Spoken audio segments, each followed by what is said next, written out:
নমস্কার, ভক্তি চ্যানেলে আপনাদেরকে স্বাগত।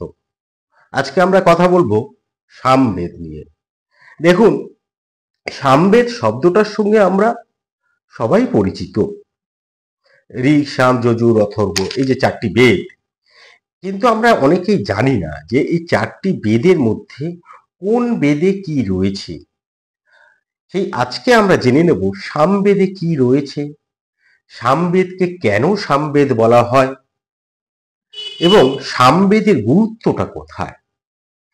এই সকলই খুঁজে নেওয়ার চেষ্টা করব। ঠিক যেমন ভাবে আমরা এর আগের একটি পর্বে ঋগ্বেদ সম্পর্কে জেনে নিয়েছিলাম। তাহলে চলুন আজকে আমরা একটু সামবেদ নিয়ে কথা বলি। আমরা এর আগে যখন বেদ নিয়ে কথা বলেছি বা ঋগ্বেদ নিয়ে কথা বলেছি, বেদের ভাষ্যকার নিয়ে আমরা কথা বলেছি, বেদাঙ্গ নিয়ে কথা বলেছি, তা প্রত্যেক ক্ষেত্রে একটা ভূমিকা আমরা দিয়েছিলাম। বেদ নিয়েই সে একই ভূমিকা আমরা বারবার বলি যে বেদে কি আছে সেইটা সম্পর্কে যদি একটু ধারণা করে না নিতে পারি, তাহলে আমরা কোনো বেদ যখন আলোচনা করব তখন সেইটির যে শব্দগুলো আসবে, যদি বলি সামবেদের আরণ্যক হচ্ছে এতগুলো, সামবেদের উপনিষদে, তখন সেগুলো বুঝতে অসুবিধা হয়। তাই এই যে কিছু কিছু শব্দ আছে আলোচনার ক্ষেত্রে আসবে, সেগুলি সম্পর্কে একটু আমরা আগে জেনে নিই।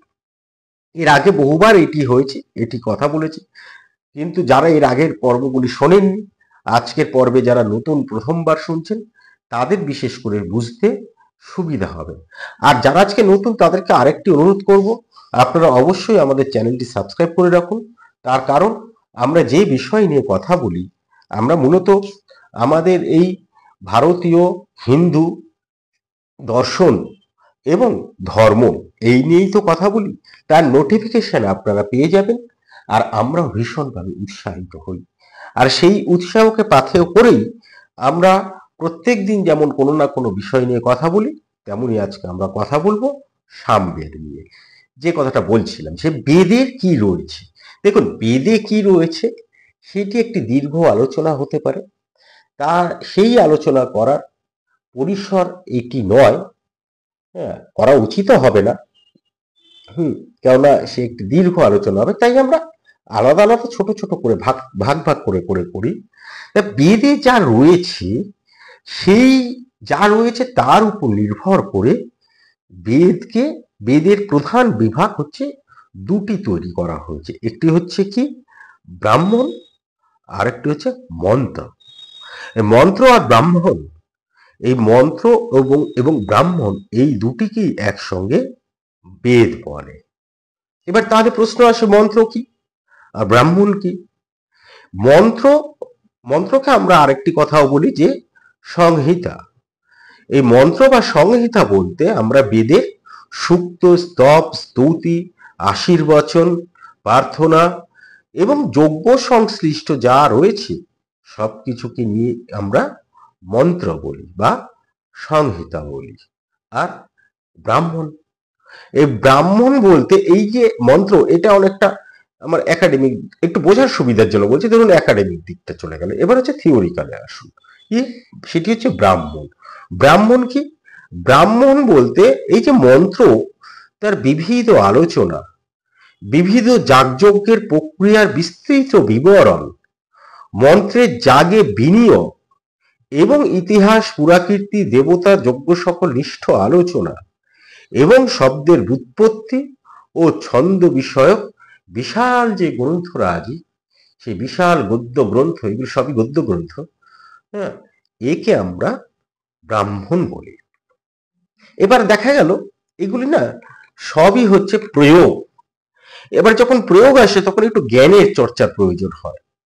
আর এই জন্যই এই মন্ত্রের দুটি আবার ভাগ করা, এই ব্রাহ্মণের দুটি ভাগ করা হয়েছে। ব্রাহ্মণের দুইটি ভাগ কি? একটি হচ্ছে আরণ্যক, আর একটি হচ্ছে উপনিষদ। এই উপনিষদ কি? উপনিষদ আমাদেরকে জ্ঞানের কথা বলে। সেইটাই আমরা একটা উপনিষদ দিয়ে আলাদা পর্ব করেছি, সেখানে আমাদের সেটি বলা আছে। আমরা আজকেও সেটার মধ্যেও প্রবেশ করতে চাইছি না। যা এই যে আরণ্যক বললাম, যে ব্রাহ্মণের দুইটি অংশ, একটি হচ্ছে আরণ্যক আর একটি হচ্ছে উপনিষদ। এই আরণ্যক হচ্ছে ব্রাহ্মণের অন্তিম অংশ, আর আরণ্যকের অন্তিম অংশ হচ্ছে উপনিষদ। তা এই যে এইটা একটি ছোট ভূমিকা এই কারণেই দিলাম, যখন আমরা সামবেদের ক্ষেত্রে মন্ত্রের কথা বলবো, ব্রাহ্মণের কথা বলবো এবং উপনিষদের কথা বলবো, তখন যাতে বুঝতে সুবিধা হয়। এবার আসুন সামবেদ। এই সাম শব্দটির অর্থ কি? এই সাম শব্দের অর্থ সবসময় কিন্তু গান বোঝায়। এবং আমাদের এই যে আর্য সংস্কৃতি, এটি তো বেদ নির্ভর ছিল, এবং এই যে গান, এই গান কিন্তু দেবতার উদ্দেশ্যে গান, দেবতাকে স্তব করার গান, দেবতাকে বন্দনা করার গান। এবং এই গানটি যখন দেবতার জন্য হচ্ছে, তখন তা কিন্তু কেবল দেবতায় আর আবদ্ধ থাকছে না, আস্তে আস্তে আস্তে আস্তে তা প্রচার হচ্ছে, প্রসার হচ্ছে। তাই আমাদের এই সামবেদই হচ্ছে আমাদের যে আর্য সংস্কৃতি ছিল, সেই আর্য সঙ্গীত ছিল, সেই সঙ্গীতের উৎস। এবং আমাদের যে মাগ সঙ্গীত, এই মাগ সঙ্গীতেরও কিন্তু উৎস হচ্ছে এই সাম। সেটি কি করে, সেটি আমরা পরে আসছি। তার আগে আমরা দেখিনি সামবেদে, বেদে একটু আগে আমি বলছিলাম যে বেদের প্রধান দুটি ভাগ, সেটি হচ্ছে মন্ত্র আর ব্রাহ্মণ, বা মন্ত্র এবং ব্রাহ্মণকেই একত্রে বেদ বলা হচ্ছে। তাহলে এই সামবেদে কি মন্ত্র রয়েছে? দেখুন, সামবেদে যে মন্ত্রগুলি রয়েছে তার অধিকাংশ মন্ত্রই কিন্তু হচ্ছে ঋগ্বেদ থেকে এসেছে। ঋগ্বেদের থেকে অধিকাংশ মন্ত্র নিয়েই সামবেদ তৈরি হয়েছে। এই সামবেদ সংহিতায় আমরা মোট 1810টি মন্ত্র পাচ্ছি। সংখ্যাটা কিন্তু কম নয়, 1810টি মন্ত্র পাচ্ছি। এবং আশ্চর্য এটাই যে বলছিলাম, যেটা ঋগ্বেদের অধিকাংশ মন্ত্র সামবেদে দৃষ্ট হয়, মুনি ঋষিরা দৃষ্ট করেছেন। সেই 1810টির মধ্যে মাত্র 75টি মন্ত্র ছাড়া সমস্তই ঋগ্বেদের মন্ত্রের পুনরাবৃত্তি, এবং এই সকল মন্ত্রের অধিকাংশ ঋগ সংহিতার অষ্টম ও নবম মণ্ডলে সন্নিহিত। তাহলে বোঝা গেল, তাহলে সামবেদের নিজস্ব যে মন্ত্র, সে মন্ত্র কিন্তু মাত্র 75টি 1810টির মধ্যে। এবার এই যে ঋগ মন্ত্র সকল, এই ঋগ মন্ত্র সকল সামবেদে পুনরুক্ত হয়েছে ঠিকই, কিন্তু একটি পার্থক্য রয়েছে। কি পার্থক্য? পার্থক্য হচ্ছে এই, ঋগ্বেদে এই মন্ত্রগুলো কিন্তু গান ছাড়া, আর সামবেদে এই মন্ত্রগুলো হচ্ছে সামগান যুক্ত, অর্থাৎ গান যুক্ত, গান সহিত। এবার এই যে ঋগ্বেদের সুসম্বন্ধ পাদপদ্য ছন্দগুলিতে সুর সংযোগ করলেই তা সামে নামে পরিচিত হয় বা সামে পরিণত হয়। কি হলো? ঋগ্বেদের যে সুসম্বন্ধ পাদপদ্য ছন্দগুলি রয়েছে, সেই ছন্দগুলিতে যদি সুর সংযোগ করা যায়, তাহলেই তা সামে পরিণত হয়। আর ঠিক এই কারণেই আমাদের যে বেদের ভাষ্যকার, অন্যতম ভাষ্যকার, বেদের অনেকেই ব্যাখ্যা করেছেন। আমরা এই বেদের ভাষ্যকার নিয়ে বা বেদের ব্যাখ্যাকারী কারা, সেই মহান মহান শাস্ত্রজ্ঞ যারা এই ব্যাখ্যাগুলো করে গেছেন, বলেই আমরা আজকে বেদ সম্পর্কে বুঝতে পারি, বেদ সম্পর্কে কথা বলতে পারি। তাদের নিয়ে আমি একটা আলাদা এপিসোড করেছি, বেদের ভাষ্যকার কারা, পারলে শুনে নেবেন। সেই বেদের অন্যতম ভাষ্যকার ছিলেন সায়নাচার্য। এই জন্যই এই সায়নাচার্য সামবেদের যে ভাষ্য, তার ভূমিকায় লিখছেন সামের কারণ ও আশ্রয়। বলছেন যে ঋগ হচ্ছে সামের কারণ ও আশ্রয়। বলছেন গৃহমানস্য সাম্য আশ্রয় ভূতা খচ সামবেদে সমামানয়ন্তে। অর্থাৎ যে সকল সাম গান করা হয় তাদের আশ্রয়স্থল, অর্থাৎ যাকে আশ্রয় করে সামগান করা হয় সেই ঋক সকল সামবেদে সংকলিত হয়েছে। অতএব সায়নের ভাষায় গীতিরূপা মন্ত্রা সামানি, গীতিরূপ মন্ত্রগুলোই গানযুক্ত ঋক সকলই সাম আখ্যা পেয়েছে।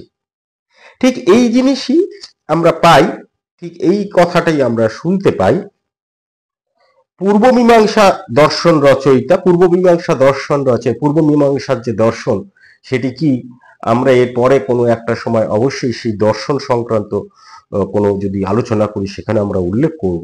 তা এই পূর্ব মীমাংসা দর্শন রচয়িতা জৈমিনী ঋষি বলছেন তেজাম ঋগ যত্র, তেজাম ঋগ যত্র অথর্বশেন পাদ ব্যবস্থা গীতিষু সমাখ্যা, অর্থাৎ বেদের যে মন্ত্রগুলিতে অর্থানুসারে ছন্দ ও পাদ ব্যবস্থা আছে সেই মন্ত্র রাজিকে ঋগ বলা হয়।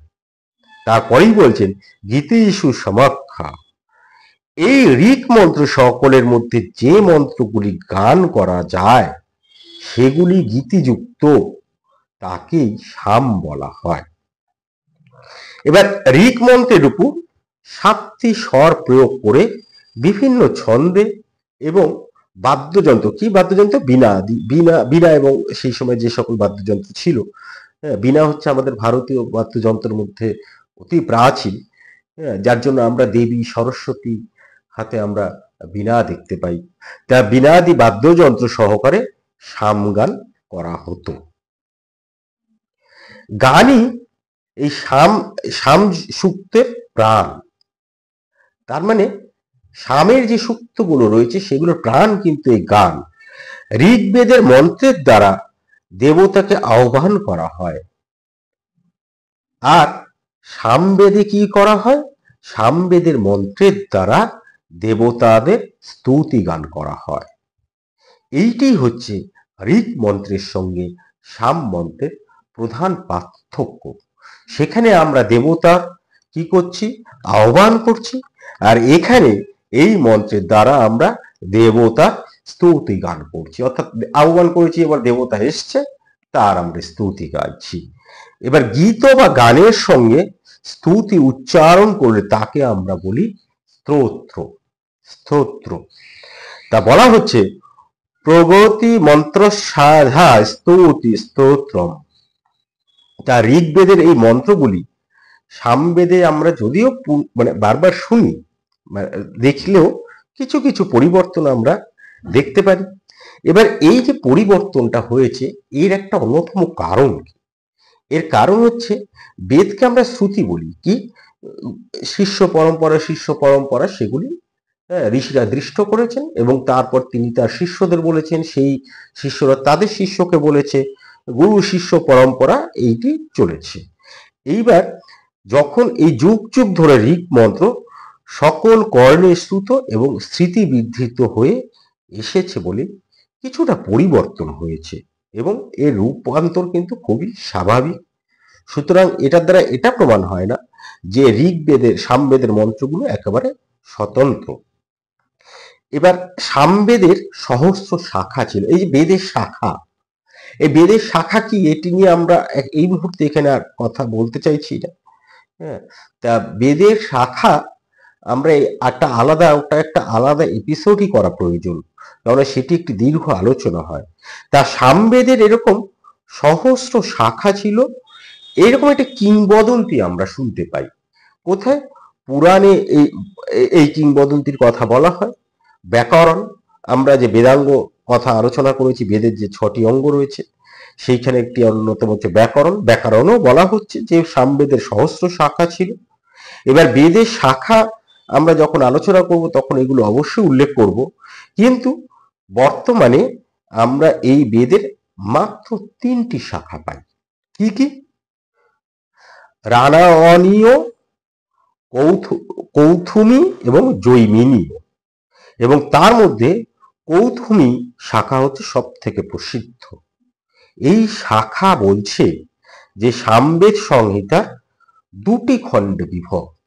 দেখুন, এতক্ষণ আমরা যেটা ছিলাম যে সামবেদের মধ্যে কি রয়েছে, এবার সামবেদেরকে এই যে কি রয়েছে এর উপর নির্ভর করে আবার সামবেদকে দুটি ভাগে ভাগ করা হচ্ছে। কি কি? আর্চিক আর উত্তরার্চিক। এবার ঋক ও গানের সংগ্রহের নাম হচ্ছে আর্চিক শাখা। যেখানে ঋক আর গানের সংগ্রহ রয়েছে তাকে বলা হচ্ছে আর্চিক শাখা। একে আবার কখনো কখনো ছন্দ বা পূর্বার্চিকও বলা হয়। এবং একটি আর্চিক 6টি প্রপাঠকে বিভক্ত এবং প্রতি প্রপাঠক 10টি নামক খণ্ডে বিভক্ত। এবার 10টি কি সেটি আমি আসছি একটু পরে। এবার প্রত্যেক পাঠক এই 10 ভাগে বিভক্ত এবং প্রত্যেক 10টিতে 10টি করে মন্ত্র আছে, এই জন্যই এর নাম হচ্ছে দশতী। কেবল আমরা ষষ্ঠ দশতী যেটা, সেখানে একটি কম আমরা দেখতে পাই, অর্থাৎ 9খানা মন্ত্র আছে। এবার দশতী যেটি, সেটি আবার কিন্তু 3টি ভাগে বিভক্ত। কি কি? ছন্দ, আরণ্যক ও উত্তরা। এবার সাম সংহিতার প্রথম অর্থাৎ আর্চিক নামক খণ্ডে 585টি ঋক বা স্তবক আছে, আর সেগুলি সাম গান যুক্ত এবং বিভিন্ন সুরে যজ্ঞে গীত হয়। পাদপদ্ম মন্ত্রটি ঋক, কিন্তু তার পাঠ ভঙ্গি বা আবৃত্তি শৈলী হতো সাম গান। এই জন্য ঠিক এই কারণে ঋককে বলা হয় সামের জনি। বলা হচ্ছে ঋক সামান্যাং ইয়ানি। এবার এই যে সংহিতা, এই সংহিতার এবার দ্বিতীয় খণ্ডে আমরা আসি। এই যে দ্বিতীয় খণ্ড, যার নাম উত্তরাচিক আমরা বলছি, এই দ্বিতীয় খণ্ডে 400 সাম রয়েছে এবং প্রতিটি সামে সাধারণত 3টে করে ঋক রয়েছে এবং প্রত্যেকটি ঋকে ঋগ্বেদে 3টে করে পদ রয়েছে। এবার এই যে উত্তরার্চিক, এই উত্তরার্চিকের সাম মন্ত্রগুলি প্রধান প্রধান যজ্ঞে গান করা হয়। আর্চিক খণ্ডের মন্ত্রগুলি অংশত কি ছন্দ অনুযায়ী এবং অংশত অগ্নি, ইন্দ্র, সোম দেবতা অনুযায়ী সাজানো, কিন্তু উত্তরাচিকে প্রধান প্রধান যাগের পারস্পর্শ অনুযায়ী মন্ত্রগুলি সাজানো হয়েছে। যথা দশরাত্র, সংবৎসর, একাহ, অহিন, প্রায়শ্চিত্ত এবং ক্ষুদ্র।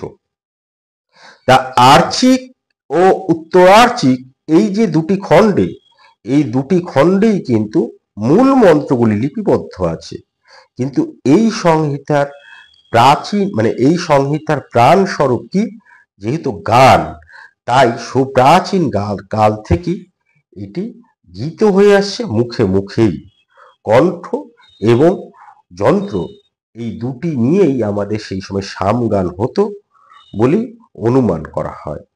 এবার এই যে আর্চিকের কথা বলছিলাম, এই আর্চিকের সহকারী সামগানের 4টি গ্রন্থ পাওয়া যায়। একটি হচ্ছে, ভালো করে শুনুন, দেখুন কি সুন্দরভাবে ভাগ ভাগ ভাগ ভাগ করা রয়েছে।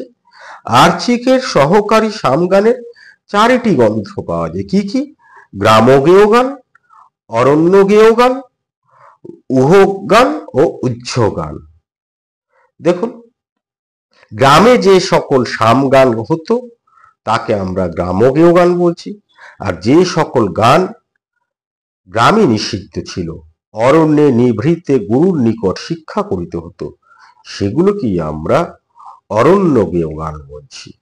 এবার যজ্ঞের সামগানের যে ক্রম অনুসরণ, সেই ক্রম অনুসরণ করতে হয়, সেই ক্রমের একটা নির্দেশ আছে, অর্থাৎ অর্ডার, কোন গানের পর কোন গান করবো, এরকম একটা অর্ডার দেওয়া আছে। সেই নির্দেশে পরবর্তী দুটিতে উহ এবং উচ্ছ নামক দুটি গ্রন্থ আছে। এবার এই যে তার মধ্যে আবার উচ্ছে উহ যে গ্রন্থ, সেখানে গ্রামগেয় গানের ক্রম, এবং উচ্ছে যে গ্রন্থ, সেখানে অরণ্যগেয় গানের নির্দেশ আছে। এবার কেন এই ভাগটা করা হলো? এই কারণে যে গানগুলো কিসের উপর নির্ভর করা হচ্ছে। এই ধরুন গ্রামগেয় গান, এই গ্রামগেয় গান হচ্ছে প্রকৃতি গান এবং জনি গান এবং বেদ সাম। আবার উচ্চ গান যে সেখানে হচ্ছে রহস্য গান। তো এইভাবে আমাদের গানের ভাগগুলো করা হয়েছে। এইটি গেল একটি গানের অংশ। এরপর আমরা প্রায় শেষ করে এসেছি আলোচনা আজকের। আমি জানি আমাদের যারা শ্রোতা তাদের একটু ধৈর্য কম হয়ে যায় মাঝে মাঝে, তা আমরা আর এই দীর্ঘ আলোচনায় যেতে চাইছি না। এরপর আমরা শেষ করে আসছি। যেটি বলা হচ্ছিল যে বেদের প্রধান দুটি ভাগ হচ্ছে কি, একটি হচ্ছে ব্রাহ্মণ আর একটি হচ্ছে আরণ্য, এবং আরণ্যকের আবার ভাগ পেয়েছিলাম। এবার আসি আমরা সামবেদের এই অংশগুলি একটু জেনে নিই। আমরা উপনিষদ কোন অংশটিকে বলা হচ্ছে এর আগে আমরা শুরুতে ভূমিকাতেই বলেছিলাম। এবার সামবেদের প্রত্যেকটি বেদের উপনিষদ রয়েছে। সামবেদে আমরা প্রধান দুইটি উপনিষদ দেখতে পারি। একটি হচ্ছে ছান্দোগ্য উপনিষদ আর একটি হচ্ছে কেনোপনিষদ। এবার এই ছান্দোগ্য হচ্ছে ব্রাহ্মণ অংশ, যে সামের যে ব্রাহ্মণ অংশ, সেই ব্রাহ্মণের শেষ 8টি অধ্যায়ের নাম ছান্দোগ্য উপনিষদ। আর কেনোপনিষদ হচ্ছে জৈমিনীয় ব্রাহ্মণের 4র্থ অধ্যায়ের অন্তর্গত। এবার এই দুটি উপনিষদ বিখ্যাত, এবং উপনিষদ যে সকল উপনিষদগুলি রয়েছে তাদের মধ্যে কিন্তু একটি বিশিষ্ট স্থান অধিকার করে রয়েছে। শুধু তাই নয়, ছান্দোগ্য উপনিষদ হচ্ছে আকারে সুবৃহৎ এবং 8টি অধ্যায়ে সম্পূর্ণ। এবং ছান্দোগ্য উপন্যাসকে খুব গুরুত্ব দেওয়া হয় এই কারণেই যে ষষ্ঠ থেকে শেষ অধ্যায় পর্যন্ত বেদান্ত দর্শনের কার্যকারণবাদ, আত্মতত্ত্ব, জীব ব্রহ্ম ঐক্য, ব্রহ্মের স্বরূপ বিচার ইত্যাদি আমরা পাই হচ্ছে এই ষষ্ঠ থেকে ছান্দোগ্য উপন্যাসের ষষ্ঠ থেকে তার শেষ পর্যন্ত। এবং এখানেই আমরা প্রথমে তত্ত্বমসি, এই যে বাক্যটি মহাবাক্য তত্ত্বমসি, তত্ত্বমসি মানে কি? তত্ত্বমসি মানে হচ্ছে তুমি সেই। এই যে আমরা পরব্রহ্ম থেকে সৃষ্টি হয়েছি, অর্থাৎ আমি সেই তুমি সেই, সবই এক, এই তো তত্ত্বমসি। তা এইটি হচ্ছে এইখানে প্রথম ব্যবহার করা হয়েছিল। আরুণী তৎপুত্র সেতুকেতুকে বিবিধ সুন্দর সুন্দর দৃষ্টান্ত দানে জীবাত্মা পরমাত্মার ঐক্য ও তাত্ত্বিক দৃষ্টিতে প্রপঞ্চের ব্রহ্মের সঙ্গে অভেদ ও প্রভৃতি বেদান্তের গভীর তত্ত্ব বুঝিয়েছেন। এই যে তখনই এই তত্ত্বমসি, এই যে মহাবাক্য এটি বলা হয়, এটি কিন্তু ছান্দোগ্য উপনিষদে প্রথম শ্রুত হয়। এবং 9টি দৃষ্টান্ত দ্বারা ঋষিপ্রবর পিতা আরুণী তৎপুত্রকে ব্রহ্মতত্ত্ব বুঝিয়েছেন, এবং প্রত্যেকটি দৃষ্টান্ত শেষে তিনি তত্ত্বমসি এই উপদেশ দিয়েছেন, অর্থাৎ তুমি সেই। এবার কেনোপনিষদ পাঠ আমরা করেছি, আমাদের কেনোপনিষদ পাঠ করেছি আমরা, আমাদের পর্ব আছে। তা সেই কেনোপনিষদে কেন অর্থাৎ কার দ্বারা এই বিশ্ব ব্রহ্মাণ্ড নিয়ন্ত্রিত হচ্ছে, এই সূর্য চন্দ্র গ্রহ নক্ষত্রাদি পরিচালিত হচ্ছে, এই জিজ্ঞাসার উত্তর সূত্রে বিশ্বের উৎস এবং আধার ব্রহ্মের স্বরূপ কীর্তিত হয়েছে এই কেনোপনিষদে। ফলে এই যে আমাদের যে জ্ঞান কি? জ্ঞান হচ্ছে তাকে জানা, সেই সৃষ্টি রহস্যকে জানা, স্রষ্টাকে জানা। এই যে জ্ঞান, এই জ্ঞানের জন্য অবশ্যই আমাদের কাছে খুবই গুরুত্বপূর্ণ হচ্ছে সামবেদের যে উপনিষদ, সেই সামবেদের উপনিষদ দুটি। এর বাইরে আমরা আরো 14টি উপনিষদ দেখতে পাই, কিন্তু এই যে উপনিষদগুলো, এই ছান্দোগ্য উপনিষদ এবং কেন উপনিষদ, এই দুটি বাদ দিলে এই যে আরো যে 14টি নাম আমি ধরুন উল্লেখ করছি, আরুণী, মৈত্রায়ণী, ব্রজশৌচি, যোগচূড়ামণি, বাসুদেব, সন্ন্যাস, মহা, অব্যক্ত, কণ্ডিক, সাবিত্রী, রুদ্রাক্ষ, জাবাল এবং জাবালি, এই যে আরো 14টি উপনিষদের আমি নাম উল্লেখ করলাম, এই সকল উপনিষদগুলি কিন্তু সৌত্র উপনিষদ নয়। হ্যাঁ, পরবর্তীকালে মানে এই বৈদিক যুগ চলে যাওয়ার পর, হ্যাঁ, বিভিন্ন রচিত সৌত্র ও অসৌত্র এই বিভিন্ন উপনিষদ নিয়ে এই সামবেদের বহু সংখ্যক উপনিষদ দৃষ্ট হয়েছে, এবং এর বাইরেও আরো হয়তো আছে। তা এই কটির উল্লেখ করলাম। এই গেল সামবেদের উপনিষদের কথা। এবার আসুন আমাদের এই যে বর্তমান যে মার্গ সঙ্গীত বা শাস্ত্রীয় সঙ্গীত, এর সঙ্গে সামবেদের যোগটা কোথায়? আমি এই আলোচনার প্রায় শুরুতে বলেছিলাম যে আমরা এই যোগটা খুঁজে নেওয়ার চেষ্টা করব। তা এই যে আমরা শুরুতেই বলেছিলাম যে আমাদের যে আর্য সঙ্গীত, সেই আর্য সঙ্গীতের উৎস হচ্ছে সামবেদ। এই সাম শব্দের দ্বারা সর্বদাই কিন্তু গান বোঝায়। তা ঋক মন্ত্রে 7টি স্বর লীলায়িত করে সাম গান করা হতো।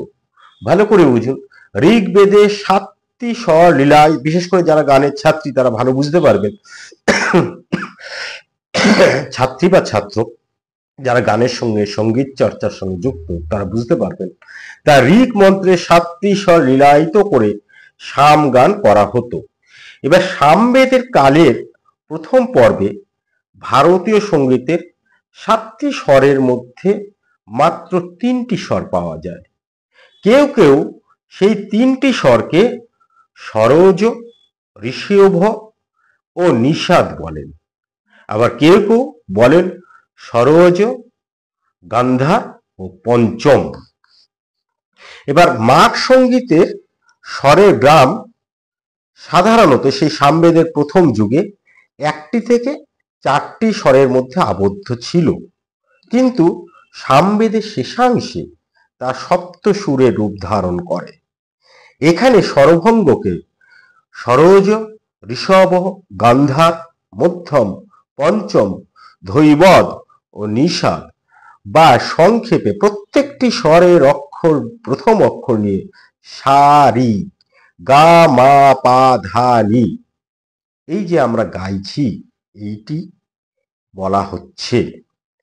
এই সামবেদের যুগে এই সপ্ত স্বরের নাম ছিল কৃষ্ট, কৃষ্ট, প্রথম, দ্বিতীয়, তৃতীয়, চতুর্থ, মন্দ্র ও অতিসার্য। এবার আমাদের ওই বৈদিক শিক্ষার অন্যতম একজন গ্রন্থকার, হ্যাঁ, নারদ এবং বেদ ভাষ্যকার, এই নারদ কিন্তু নারদ মুনি নয়, ঠিক আছে?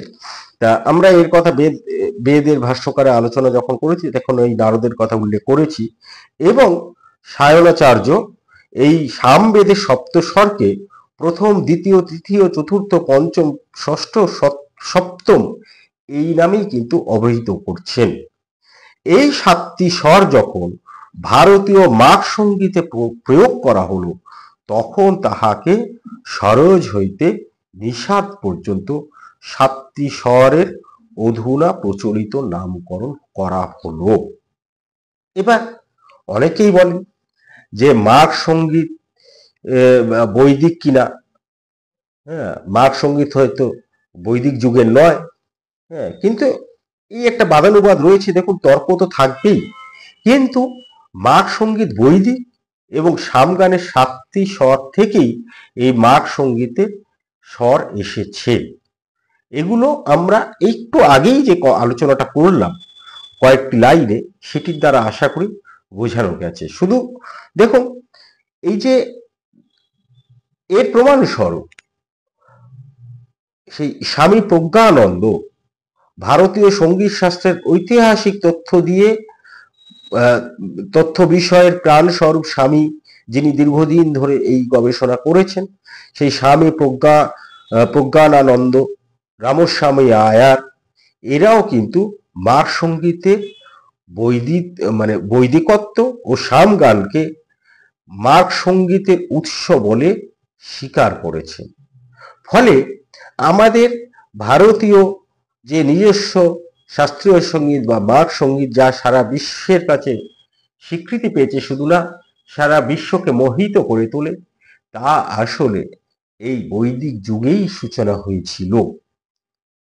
এই হচ্ছে আমাদের সামবেদের গুরুত্ব। সামবেদে কি আছে না আছে সেটি আপনাদেরকে যথাসম্ভব আশা করি বোঝাতে পারলাম। যদি ভালো লেগে থাকে তাহলে অবশ্যই মন্তব্য করে জানান। আরেকটি কথা, আমরা আজকের এই আলোচনাটা যে করেছি এটি পুরোটাই নির্ভর করেছি ডক্টর যোগীরাজ বসু বেদের পরিচয় যে গ্রন্থটি রয়েছে সেই গ্রন্থের উপর নির্ভর করি, এবং এই গ্রন্থটি একটি অসাধারণ গ্রন্থ। আমরা যারা সাধারণ মানুষ তাদেরকে বেদ বুঝতে এই গ্রন্থটি অবশ্যই সহায়তা করে।